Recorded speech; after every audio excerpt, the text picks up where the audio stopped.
Salam koperasi. Selamat berjumpa rekan-rekan para pecinta dan pegiat koperasi. Pada paparan kali ini saya akan menyampaikan sebuah paparan memahami penerapan prinsip-prinsip standar akuntansi keuangan entitas private atau SHKEP dalam praktek pembuatan laporan keuangan koperasi pada bagian kedua. Pada bagian kedua ini akan disampaikan penerapan prinsip-prinsip standar akuntansi entitas privat dalam pengakuan dan pengungkapan sumber pembiayaan pada penyajian laporan kegiatan usaha simpan pinjam yang dilakukan oleh koperasi. Sebelumnya, marilah kita pahami dulu prinsip SHKEP pada paragraf 23.1. Bab ini diterapkan dalam akuntansi untuk pendapatan yang timbul dari transaksi dan peristiwa sebagai berikut. Yang A, penjualan barang, sudah kita pahami tentunya bahwa dengan penjualan kita akan mendapatkan pendapatan atau memperoleh pendapatan. Demikian juga yang huruf B, penyediaan jasa, huruf C, kontrak konstruksi, di mana entitas adalah kontraktor. Yang ingin kami sampaikan dalam paragraf ini adalah huruf D, yaitu penggunaan oleh pihak lain atas aset entitas yang menghasilkan bunga, royalti, atau dividen. Inilah yang akan kami sampaikan. Dari pernyataan pada huruf D ini, penggunaan oleh pihak lain atas aset entitas yang menghasilkan bunga, royalti, atau dividen dapat kita pahami penerapannya dalam tata pembukuan koperasi, yaitu koperasi boleh membukukan bunga, royalti, atau dividen sebagai penghasilan koperasi apabila ada pihak lain yang menggunakan aset koperasi. Jadi sekali lagi, koperasi boleh membukukan bunga sebagai penghasilan koperasi apabila ada pihak lain yang menggunakan aset koperasi tersebut. Selanjutnya pada paragraf 2.23 tentang kinerja. Kami ingin sampaikan di dalam paragraf 2.23 ini yaitu definisi tentang penghasilan dan beban sebagai berikut. Penghasilan adalah kenaikan manfaat ekonomi selama periode pelaporan dalam bentuk arus masuk atau peningkatan aset atau penurunan liabilitas yang mengakibatkan kenaikan ekuitas selain yang berkaitan dengan kontribusi dari pemilik. Nah, jadi penghasilan itu adalah kenaikan manfaat ekonomi dengan catatan selain yang berkaitan dengan kontribusi dari pemilik. Selanjutnya, beban adalah penurunan manfaat ekonomi selama periode pelaporan dalam bentuk arus keluar atau depresi aset atau terjadinya liabilitas yang mengakibatkan penurunan ekuitas dengan catatan selain yang berkaitan dengan distribusi kepada pemilik. Jadi beban itu adalah penurunan manfaat ekonomi selama periode pelaporan yang tidak berkaitan dengan distribusi kepada pemilik. Dari ketentuan pada paragraf 2.23 SHKEP ini, penerapannya dalam laporan kinerja koperasi. Pertama, pemilik koperasi adalah anggota. Untuk itu, yang kedua, arus masuk dari anggota koperasi tidak diakui sebagai penghasilan. Yang ketiga, demikian juga arus keluar kepada anggota tidak diakui sebagai beban. Rekan-rekan sekalian, selanjutnya malah kita pahami ketentuan umum penyelenggaraan usaha simpan pinjam koperasi.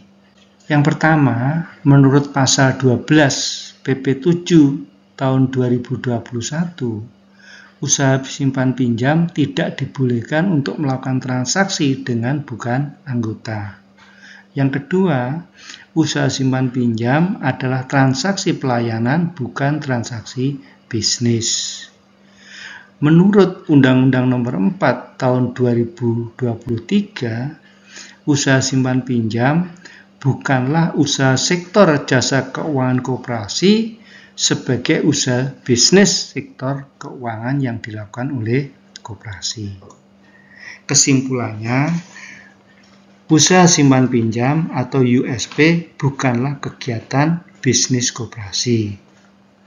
Usaha simpan pinjam adalah transaksi antar anggota dalam wadah koperasi yang sering kita kenal dengan istilah dari, oleh, dan untuk anggota sebagai gerakan saling menolong. Rekan-rekan sekalian, malah kita juga pahami komponen keuangan dalam kegiatan usaha simpan pinjam koperasi. Yang pertama tentang modal, yaitu modal untuk melaksanakan kegiatan usaha simpan pinjam koperasi. Modal usaha simpan pinjam koperasi itu berasal dari anggota yang dibukukan sebagai simpanan anggota. Dalam praktek ada berbagai variannya, seperti simpan pokok, simpan wajib, ataupun simpanan anggota yang lain yang diakui sebagai modal dalam usaha simpan pinjam. Selanjutnya, yang menggunakan modal usaha simpan pinjam pada hakikatnya adalah anggota sebagai pemilik modalnya sendiri. Jadi sebetulnya dalam kegiatan usaha simpan pinjam itu, karena usaha simpan pinjam tidak boleh bertransaksi atau melayani bukan anggota, jadi modal usaha simpan pinjam yang dikumpulkan dari anggota atau dari pemiliknya yang dibukukan sebagai simpanan anggota dalam berbagai variannya, pada hakikatnya yang menggunakan modal tersebut adalah anggota sebagai pemilik modalnya sendiri. Kesimpulannya, dalam kegiatan usaha simpan pinjam, pada dasarnya yang menggunakan modal atau aset usaha simpan pinjam adalah anggota sebagai pemilik modal USP itu sendiri. Ini jati diri yang membedakan koperasi dengan pelaku usaha di luar koperasi. Bahwa usaha simpan pinjam itu yang menggunakan adalah pemiliknya sendiri, lain dengan bank. Kalau di usaha perbankan yang menggunakan modal bank itu adalah pihak yang bukan pemilik bank itu, yaitu masyarakat yang kita kenal dengan sebutan nasabah koperasi. Rekan-rekan sekalian, selain modal, usaha simpan pinjam membutuhkan sumber pembiayaan untuk membiayai beban operasional usaha simpan pinjam. Rekan-rekan sekalian, sebagaimana prinsip umum dalam semua tata kelola usaha, bahwa setiap usaha selain membutuhkan modal, juga membutuhkan sumber pembiayaan untuk membiayai beban atau biaya yang harus ditanggung oleh setiap usaha. Fakta empiris dalam kegiatan usaha simpan pinjam selama ini, sumber pembiayaan untuk membiayai kegiatan usaha simpan pinjam memang berasal dari anggota, tetapi dibukukan sebagai bunga atau jasa yang dicatat, diakui sebagai pendapatan dan diungkapkan dalam laporan laba rugi atau SHU usaha simpan pinjam koperasi. Itulah fakta empirisnya. Nah, melihat fakta empiris di atas, maka harus jujur kita akui bahwa pengakuan bunga sebagai pendapatan usaha simpan pinjam tidak sesuai dengan prinsip akuntansi, dalam hal ini standar akuntansi keuangan entitas privat. Karena sebagaimana kita pahami di sana bahwa modal yang menggunakan, maksudnya modal usaha simpan pinjam itu yang menggunakan adalah pemiliknya sendiri, bukan pihak lain. Karena itu, kalau kita membukukan bunga sebagai pendapatan usaha simpan pinjam, jelas tidak sesuai dengan prinsip akuntansi. Dalam hal ini standar akuntansi keuangan entitas privat. Rekan-rekan sekalian, pengakuan dan penyajian sumber pembiayaan untuk membiayai beban atau biaya usaha simpan pinjam koperasi. Pengakuan dan pengungkapan sumber pembiayaan usaha simpan pinjam yang berasal dari anggota dapat disampaikan sebagai berikut. Yang pertama, sumber pembiayaan untuk membiayai beban atau biaya usaha simpan pinjam koperasi yang berasal dari anggotanya sendiri, dari pemiliknya sendiri, tidak diakui sebagai pendapatan atau penghasilan dari usaha simpan pinjam koperasi tersebut.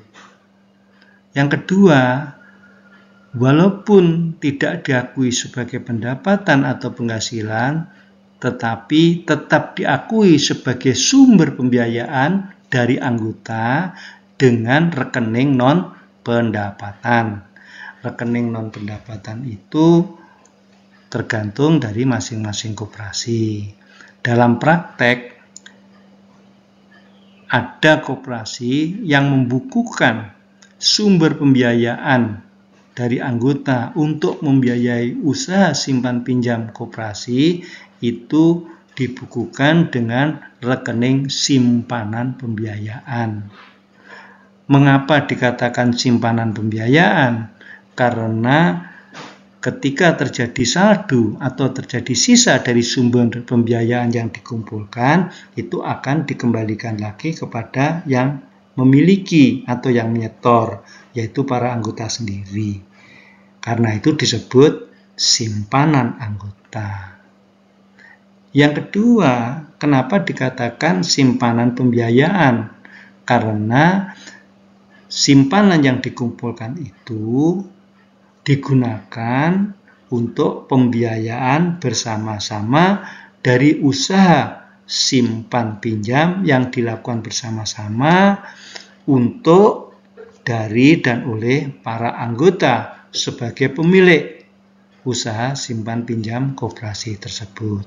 Nah, sumber pembiayaan dari anggota untuk usaha simpan pinjam koperasi tersebut diungkapkan dalam neraca pada sisi kewajiban, tidak diungkapkan dalam laporan laba rugi atau sisa hasil usaha.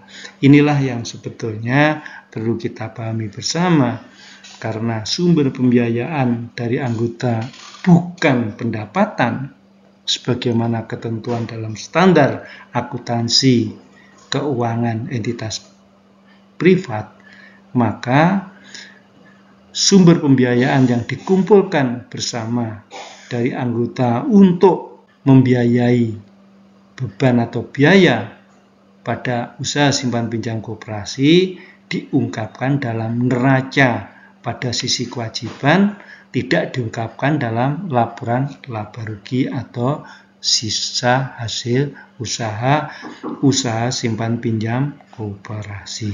Rekan-rekan sekalian, penerapan prinsip standar akuntansi keuangan entitas privat dalam pencatatan, pengakuan, dan pengungkapan sumber pembiayaan pada usaha simpan pinjam koperasi. Usaha simpan pinjam koperasi pada hakikatnya sebagaimana tadi disampaikan itu memerlukan sumber pembiayaan untuk membiayai usaha simpan pinjam. Misalnya untuk mengadakan rapat, misalnya untuk membiayai transport anggota ketika menghadiri rapat, untuk membeli alat-alat tulis dalam rangka pengelolaan administrasi usaha simpan pinjam. Jadi usaha simpan pinjam koperasi itu membutuhkan sumber pembiayaan. Yang kedua, modal yang dikumpulkan sebagai modal usaha simpan pinjam itu harus ditentukan atau dipahami siapa yang menggunakannya. Jadi usaha simpan pinjam koperasi itu juga harus dipahami siapa yang menggunakan modal tersebut. Rekan-rekan sekalian, sebagaimana kita pahami dalam fakta empiris bahwa sumber pembiayaan usaha simpan pinjam itu berasal dari anggotanya sendiri sebagai pemilik modal atau aset usaha simpan pinjam koperasi. Selanjutnya, modal yang dikumpulkan sebagai modal usaha simpan pinjam yang menggunakan juga anggota sendiri sebagai pemilik modal atau aset usaha simpan pinjam koperasi. Sekali lagi, dalam hal ini perlu kita pahami bahwa dalam usaha simpan pinjam sebagaimana ketentuan yang berlaku bahwa usaha simpan pinjam koperasi tidak boleh melayani bukan anggota, maka yang menggunakan modal usaha simpan pinjam itu pada hakikatnya adalah anggotanya sendiri sebagai pemilik modal atau pemilik aset usaha simpan pinjam koperasi. Penerapan prinsip standar akuntansi keuangan entitas privat dalam usaha simpan pinjam koperasi dapat dipahami sebagai berikut. 1. Sumber pembiayaan untuk membiayai beban atau biaya kegiatan usaha simpan pinjam koperasi yang bersumber dari anggotanya tidak tepat dibukukan sebagai bunga atau pendapatan usaha simpan pinjam. Hal ini sebagaimana dipahami bersama di atas berdasarkan paragraf 2.23 maupun 23.1 dari standar akuntansi keuangan entitas privat. Yang kedua, sumber pembiayaan walaupun tidak diakui atau dibukukan sebagai pendapatan tetap dibukukan tetapi tidak dicatat atau diakui sebagai penghasilan dengan rekening bunga atau jasa. Karena ketika kita membukukan sumber pembiayaan yang dari anggota sebagai penghasilan dengan nama rekening bunga atau jasa, itu tidak sesuai dengan standar akuntansi yang menjadi pedoman dalam pembuatan laporan keuangan koperasi, yaitu SHK-EP. Untuk lebih jelas, kami ingin sampaikan contoh. Misalnya, dalam suatu periode laporan kegiatan usaha simpan pinjam, ada transaksi sebagai berikut. Yang pertama, menerima sumber pembiayaan dari anggota sebesar 500.000. Sumber pembiayaan yang berasal dari anggota sebesar 500.000 ini dikeluarkan untuk beban untuk biaya kegiatan usaha simpan pinjam sebesar 250.000.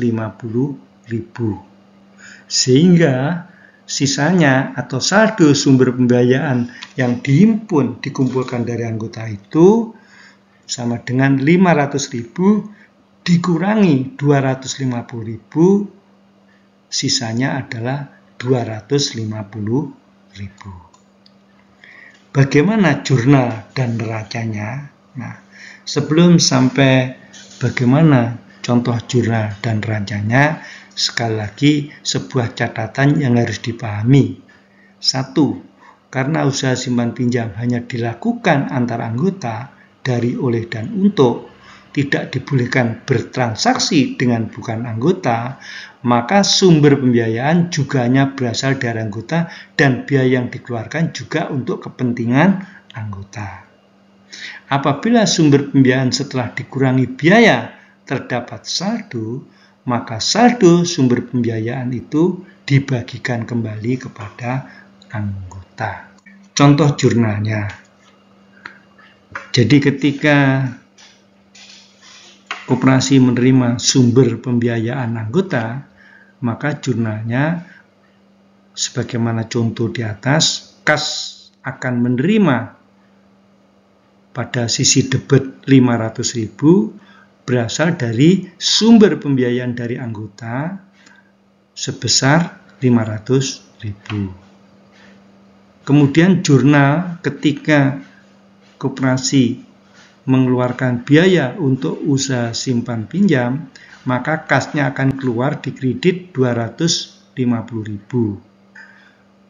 Kas yang keluar 250.000 ini dipakai untuk biaya kegiatan usaha simpan pinjam koperasi 250.000. Biaya itu sebagaimana tadi disampaikan, itu bisa untuk biaya rapat, biaya transport anggota, biaya untuk membeli konsumsi dalam rapat anggota, maupun biaya untuk membeli alat tulis, menulis, untuk mencatat atau untuk kegiatan administrasi usaha simpan pinjam. Data di jurnal ini selanjutnya akan dipindahkan ke neraca lajur. Inilah contoh neraca lajurnya. Yang pertama, pada neraca mutasi, kasnya itu menerima Rp500.000 pada sisi debit. Rp500.000 ini berasal dari sumber pembiayaan yang disetorkan anggota sebesar Rp500.000. Selanjutnya, dalam mutasi, kas juga keluar Rp250.000 untuk biaya usaha simpan pinjam. Jadi pada neraca mutasi akan berimbang debit dan kreditnya pada nilai Rp750.000. Selanjutnya dalam neraca saldo, maka kas debitnya Rp500.000, kreditnya Rp250.000, maka di neraca saldo ada kas pada sisi debit Rp250.000. Selanjutnya dalam neraca saldo, karena menerima sumber pembiayaan Rp500.000 pada sisi kredit, maka neraca saldonya sumber pembiayaan pada sisi kredit juga tertulis Rp500.000. Selanjutnya di neraca saldo, karena kas tadi mengeluarkan biaya untuk usaha simpan pinjam Rp250.000, maka dalam neraca saldo juga harus tertulis pada sisi debit biaya usaha simpan pinjam Rp250.000. Sehingga pada neraca saldo ada jumlah berimbang antara debit dan kredit sebesar Rp500.000. Selanjutnya, sebagaimana kita pahami ketika kita membuka laporan, ada sesuatu yang perlu harus dipindah bukukan atau di-adjust. Apa yang di-adjust atau yang dipindah bukukan, yaitu sumber pembiayaan yang terima Rp500.000 itu pada praktek atau pada mutasi itu sebetulnya sudah dikurangi sumber pembiayaan itu dengan nilai Rp250.000 untuk biaya usaha simpan pinjam. Jadi di neraca ajusnya sumber pembiayaan biaya anggota itu di debit ada nilai Rp250.000. Sedangkan biaya USP atau usaha simpan pinjam yang pada neraca mutasi Rp250.000, karena itu pada dasarnya diambil dari sumber pembiayaan yang dikumpulkan dari anggota, maka dalam neraca adjust biaya usaha simpan pinjam pada sisi kredit dituliskan nilai Rp250.000. Sehingga pada neraca penyesuaian atau neraca adjust itu terjadi angka yang berimbang pada debit dan kredit pada nilai 250.000. Selanjutnya pada neraca akhir di debit itu kasnya tinggal 250.000. Kenapa tinggal 250.000? Karena kas yang masuk 500 itu dikeluarkan 250 untuk biaya usaha simpan pinjam. Selanjutnya, sumber pembiayaan anggota yang pada neraca mutasi menerima 500 itu pada neraca akhir tinggal Rp250.000 karena sumber pembiayaan yang masuk Rp500.000 itu sudah digunakan untuk biaya usaha simpan pinjam Rp250.000. Sehingga pada neraca akhir akan terjadi pencatatan, pengakuan maupun pengungkapan kas nilainya tinggal Rp250.000 dan sumber pembiayaan anggota pada sisi kredit tinggal Rp250.000. Jadi pada neraca akhir akan terjadi angka berimbang pada debit dan kredit nilai sebesar Rp250.000. Data di neraca akhir pada neraca lajur ini selanjutnya dipindahkan ke neraca atau laporan posisi keuangan. Demikian rekan-rekan sekalian paparan bagian kedua yang mengungkapkan penerapan prinsip-prinsip SHKEP pada pengakuan dan pengungkapan sumber pembiayaan yang berasal dari anggota. Catatannya sekali lagi, 1. Sebetulnya SHKEP pada dasarnya adalah pedoman akuntansi untuk transaksi bisnis, bukan untuk transaksi pelayanan.